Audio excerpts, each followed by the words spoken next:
জীবন এবং জীবিকার যে স্বার্থ, সেই স্বার্থ উপেক্ষা করে রুজি কেড়ে নেওয়ার এক উগ্র ডানপন্থী খেলায় মত্ত হয়েছে, যার ফলশ্রুতিতে আমরা দেখতে পাই রাতারাতি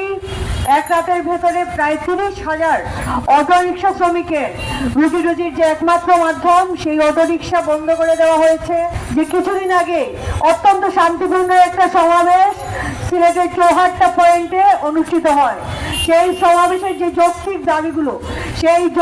দাবিগুলো তুলে ধরার কারণে এবং শ্রমজীবী মানুষের আন্দোলনকে দমানোর লক্ষ্যে আমাদের